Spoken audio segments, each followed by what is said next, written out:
Man, get you somebody who loves you the way that I love this Cavaliers team. Happy Valentine's Day to all of you out there, and welcome to another edition of the It's Cavalier podcast.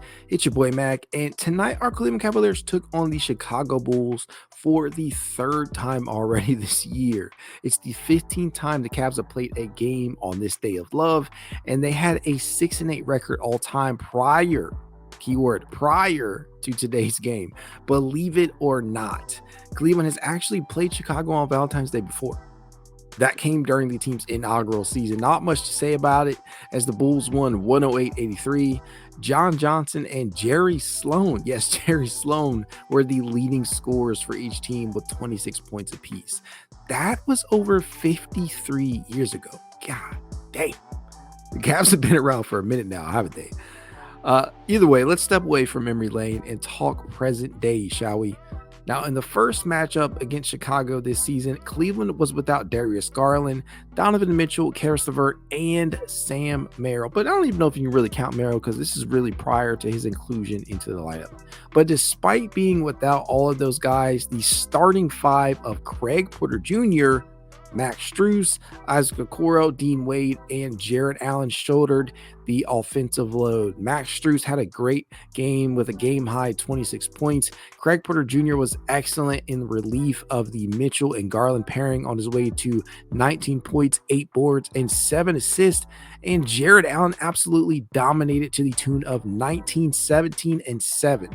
Defensively, they were even better as they held Chicago to just 43.8% from the field, including an absolutely icy 22.9% from three-point distance. They won 109-95. In the very next matchup, they had Donovan, Karis, and Sam available, but were still without Darius. It didn't matter much, though, as they won 109-91, mostly behind a stellar performance from Donovan, who totaled 34 points. Merrill also provided his usual sharpshooting, and LeVert was able to chip in 16 points off the bench. They would once again hold Chicago below 44% from the field and to another sub 30% shooting night from three-point distance, this time at a frigid 28.1%. Now tonight, the theme of having players unavailable would continue as Dean Wade and Sam Merrill were unavailable due to, if I'm not mistaken, an illness. Now that said, this was very much a nail-biter of a game, my friends. Absolutely came down to the wire. The Cavs won by way of 108-105, and by the nature of that win, they moved to 36-17 heading into this season's All-Star break, which could not come at a better time, in my opinion, because this team, man, they just need some rest. They need to recalibrate a few things, and thank God they were able to head into this break with that win, because that should give them confidence, right? We will get to see Donovan Mitchell play for the All-Star team in the East, as well as participate in the three-point contest, which should be phenomenal. But as for the game itself, it kind of got off to a weird start as Chicago would go on an 8-0 run that was finally stopped when I think it was Jarrett Allen who actually got the first basket of the game for Cleveland. Yeah, he got a reverse dunk off of a Darius Garland assist, and that got the Cavaliers on the board finally. But, man, this is just one that the Cavs are probably going to want to move on from pretty quickly after a couple of quick takeaways. Kobe White, man, that dude, 32 points on the night. He was 11 of 17 from the field, including 5 of 8 from three-point distance. It just seemed anytime this motherfucker threw up a three-point shot, you just knew it was going to go in, right? And it came at the worst possible times, especially down the stretch of the game in that fourth quarter, where White was able to contribute a grand total of 13 of Chicago's 29 total points in that fourth period, with a 3 from shooting from three-point distance. He just always seemed to have an answer for whatever run or whatever basket that Cleveland was able to chip in. And for me, as I'm watching this game play out, the one thing that just stuck out to me abundantly is that, one, the Cavs Okay, multiple things. I lied. One, that the Cavs are still missing Dean Wade. Dean Wade's absence has definitely been felt these last two games. Didn't have Sam Merrill available tonight. That also hurts because that's another shooting another very good perimeter shooting specialist that you need to have out there, and a guy that is not a slouch on defense either. And then when you look up and down the board, this just was not a great game from 3-point distance in total for the Cavs, who combined to shoot a grand total of 12 of 37 from 3-point distance, otherwise known as 32.4%. Not great. Nobody really truly shot the ball well tonight outside of one player who we'll talk about here in just a little bit. But Max Strus, he was 1 of 6 in 3-point distance. Evan Mobley, he did hit a three, which is awesome. His percentages go up. So, you love to see that, but it's just 1-3, right? On one attempt. And Donovan Mitchell was 2 of 8 from 3-point distance tonight. Darius Garland was 2 of 5. Karis LeVert was 1 of 3. George Niang was 1 of 5. It wasn't a great shooting night, especially in the first half of this game. So, it wasn't looking great. But despite that, Cleveland entered halftime down just 6 total points. And I found myself completely talking people off the ledge, especially on social media. I'm like, man, if one bad half of basketball is enough for you guys to completely flip the script here, what are we doing? We can't be reacting game to game and just thinking that this team either is a contender or not a contender based upon one half of basketball. At least let the whole fucking game play out before you spew some type of terrible opinion out there in regards to this team. Let the game finish first, right? All in all, entering that halftime, I'm like, man, these guys have a shot to win this. There's no reason why they can't pull it off, despite some really, really good shooting from the likes of the Chicago Bulls. Their leading scorer, again, was Kobe White with 32 points, but it wasn't just him. DeMar DeRozan got in on the action. He chipped in 24 on 9 of 16 from the field. And overall on the night, they were really fucking efficient from the field, 45.8%. Including 42.4% from 3-point distance. They were getting the job done. Very, very similar to how Philly did the other day. And so when you have a team that is shooting this well and you're able to still win the game and hold them under 110 points, I consider that a W within itself, because I feel like the Cavs are capable of winning in multiple ways. And if you have to win ugly, you win ugly. And I know that might sound ridiculous, but that's honestly how I feel. This was not a great game played by the Cavs, especially on the defensive side of the ball, but they were able to pull together in that second half and take home the W heading into the All-Star break. Now, if there's one player in particular that we really have to highlight tonight, it is Isaac Okoro, who finished with 16 points on 6 of 11 from the field, and most impressively, 4 of 8 from 3-point distance. This man is a 3-and-D wing. I'm so happy that I can say it. He's just been absolutely phenomenal on the season. And this is only the 7th time of Okoro's young career that he has managed to knock down 4 or more triples. So it is very, very awesome to see that his 3-point percentages continue to rise. And when you just think about the development of this man, like the constant pressure that he has had on himself to develop into this 3-and-D presence for the Cleveland Cavaliers, it just gets insane, because people were so ready to write him off because of the fact that he just wasn't an instant prospect that you could label like a star right out of the gate. And he still very much, in many respects, is not your quintessential star, but he stars in his role. Yes, I know he doesn't average a ton of points on the night. He's never going to wow you in that regard, but he plays some hellacious defense, and he is starting to knock down shots exactly when you need him to. He is now shooting 39.3% from 3-point distance on this season, by far a career high for him, and he's knocking down the most threes per game of his entire life. That's, maybe that's something that sounds crazy considering he's only knocking down about 1 per game from an seasonal standpoint, but man, he has really started to pick it up as of late, and I am absolutely loving it, because I've been on the Okoro agenda, Okoro train, since he was drafted, and it just feels good to have some vindication in regards to that and to see him develop and thrive this season, because he's playing some of the most confident basketball of his career. And I think JB is really, really allowing him to go out there and just, play freely.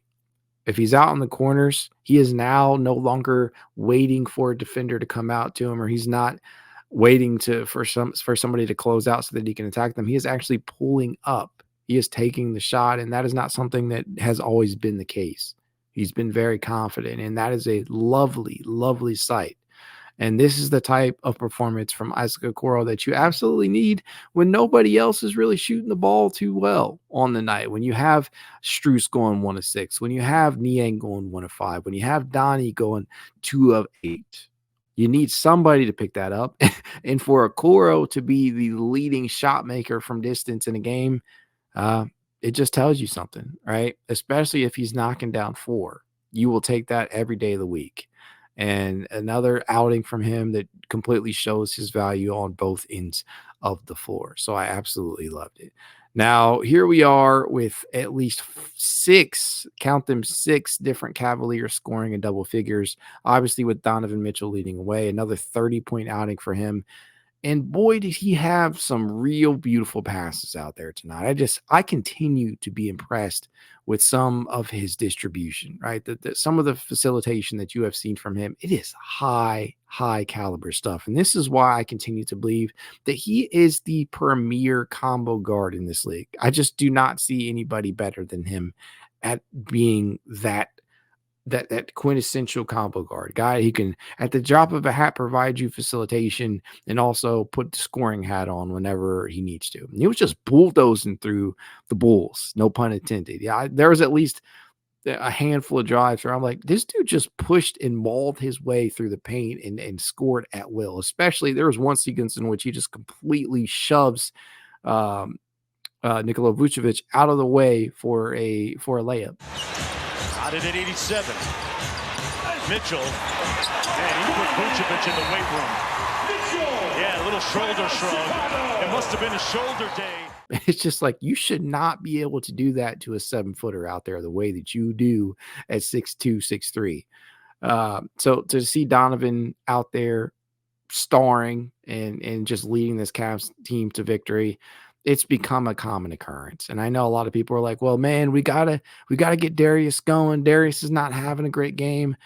The luxury that you have with Darius not having, a phenomenal night is that you can now rely upon the likes of a Donovan Mitchell to completely take over down the stretch if need be. And speaking of Darius, he would finish the night with just 12 points on 4 of 10 from the field. He did dish out 7 assists, but clearly he's still trying to figure some things out. And it was very encouraging his last game against Philly where, he goes out there and he scores 21, and I think he dishes 9 assists and had 0 turnovers. And that's something that had been really, really been plaguing him this entire season.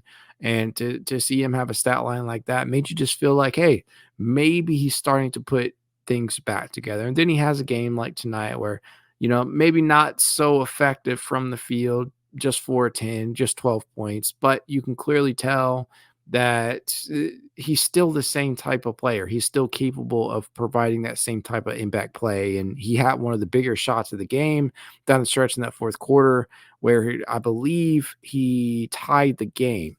And I think Kobe White immediately comes down the court and retaliates. And so that just, to me, he is fully capable of making the correct play, and he did that. And he also made 2 clutch free throws on the night after missing a potential game-winning 3. And so I absolutely loved seeing him do that because it's just something that fans have not let him go. Not let go about him is his non-clutchness. I'm sure there's a better way to say that, but people just don't believe DG is clutch. I know there are stats that kind of back that up, and I'm not going to dig into that tonight. All I'm going to say is that this is a damn good player, and we just got to be patient because he's eventually going to get back to his all-star level form. And I think the thing that's important for people to understand is that he cannot operate the same way that he did during his all-star season by virtue of the Donovan Mitchell acquisition.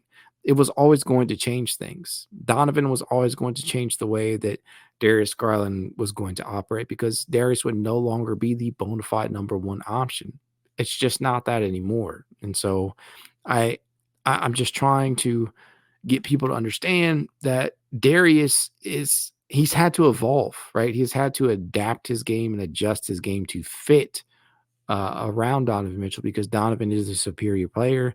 And when the game is on the line more often than not, you're probably going to want the ball in Spider's hands as opposed to DG, although DG is perfectly capable, in my opinion. And when he has those shots available, those potential game winners, take him, right?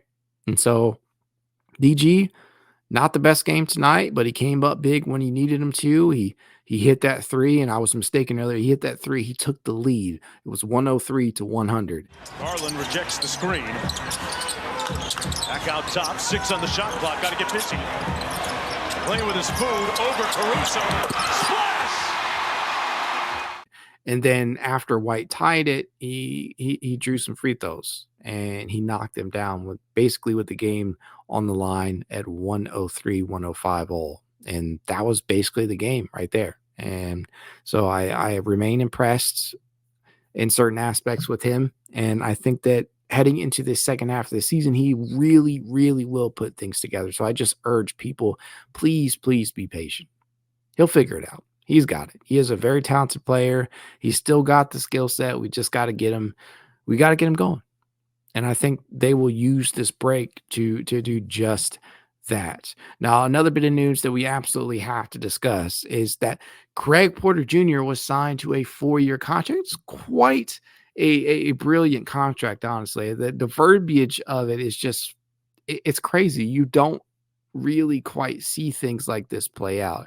And when I say that, what I mean is the actual the structure of his deal is it's not necessarily odd, but it's not something that you look at and you say to yourself, this is a common occurrence, because it really just frankly isn't. The way that they have his deal structured, it's one of the odder things out there. It's categorized as Bobby Marks categorizes it right here. The Cavaliers signed Craig Porter Jr. to a high interest loan type contract, guaranteed money in the first 2 years, but team controlled in years 3 and 4. The last 2 years are non-guaranteed with no trigger dates except for January 7th. The contract is comparable to Jose Alvarado in New Orleans.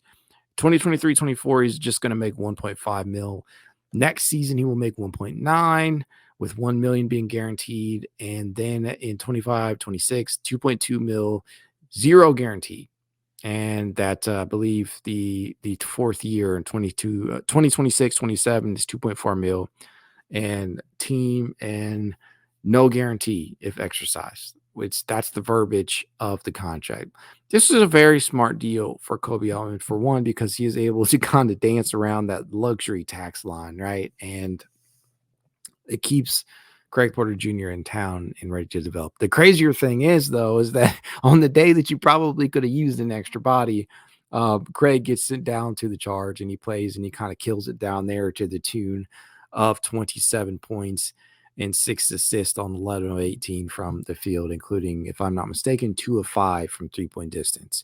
So he absolutely killed it with the Charge today. They had a good game, but the Cavs probably could have used him in this one, especially in reference to kind of shutting down Kobe White's water, right? Turn the water off on him. And I would have loved to have seen that, especially when you don't have Sam Merrill or Dean Wade available. You probably could have used that additional body. And so that kind of sucks, the timing of it all, but still the Cavs are able to win. And I'm happy about that, man. And I am truly, truly ecstatic about this contract extension because I believe in Craig Porter Jr. I think that he is a high level point guard.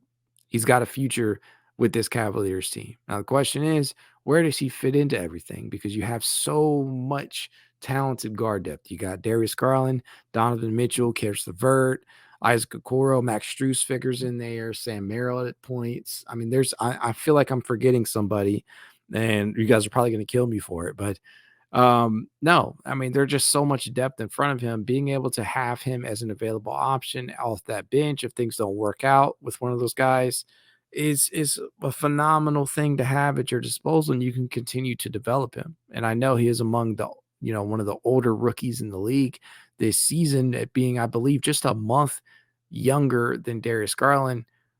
But at this point, it's like, man, this team has been able to find some real gems, right? First, you were able to secure the services of Sam Merrill, right, who was the last pick of the draft in the 2020 draft and was the number one pick by the Cleveland Charge, a few seasons back. And you're able to get a player like Emoni Bates at 49, who that kid is clearly talented, and he will eventually play a big role with this Cavaliers team. There are countless other examples. You got Dean Wade undrafted, and now you got Craig Porter Jr. The sky is the limit, and I feel like Cole Yeltman has done a really good job of finding just kind of like not end of bench talent, but like end of draft talent and undrafted guys. He's done a very, very good job at finding talent from unlikely sources, right? Because who in the hell thought a guard like Craig Porter Jr. out of Wichita State would end up being like one of the best rookies this season when given playing time? I know, off that coming off the summer league showing and preseason, I thought Craig was the most pro ready of the guys on the two-way contracts. When you're talking about Isaiah Mobley, who's now been with Cleveland at least 2 years, almost 2 years now, and you're talking about Emoni Bates, right? He was still quite raw. I always believed that Craig Porter Jr. was the most pro ready, and when he got the opportunities to actually show what he could do, he took the opportunity and he ran with it, right? He hit the ground running. And so anytime a guy is able to do that, you have to recognize what you have and sign him up. And I know we are all anticipating him to be converted. And I love it, right? And I'm so happy that they were able to get that done. And with that being said, it just kind of puts you in a mind space like, what could this team look like moving forward, like heading into the future? Not necessarily this year, but will Craig actually be a threat to crack the rotation next year? I do think so. It just who's in, who's out. But before we even get there, we have to finish out this season. And so heading into this All-Star break and getting the opportunity to recharge and refresh, I think that's very, very important for this team because they got a tall task on their hands. That's it. When they come out in the second half of this season, they really got to start to gel down the stretch, especially players like Darius Garland. Got to get back in the swing of things, enable for this team to reach its apex. And I think they will. I'm just trying to remain patient and just understand that this is still very much a process. It is not something that's going to occur at the drop of a hat or the snap of fingers, right? It's going to take some time for this team to really put all of the moving parts together. And we've seen them play some terrific basketball. They've now won, if I'm not mistaken, 18 of their last 21 games. And I mean, how can I really be pissed at that? I'm feeling like this team still is a title contender, and that's probably not going to change. Things would have to really go downhill fast in order for me to feel any differently than that. I really like what I'm seeing from this team. Even in off nights, they're able to find ways to win that in years prior they may not have been able to do. And so I think that that's probably a good way to end it. With that being said, like I always tell you guys, if you'd like to reach out to me, you know how you can. It's Cavalier_pod on Twitter, TikTok, Instagram, YouTube, and more. If you'd like to be added to the It's Cavalier Discord chat, you know what to do. Leave a rating, leave a review, send a screenshot of said review to itscavalier53@gmail.com, and I will send you an invite. That said, go Cavs and have a good night.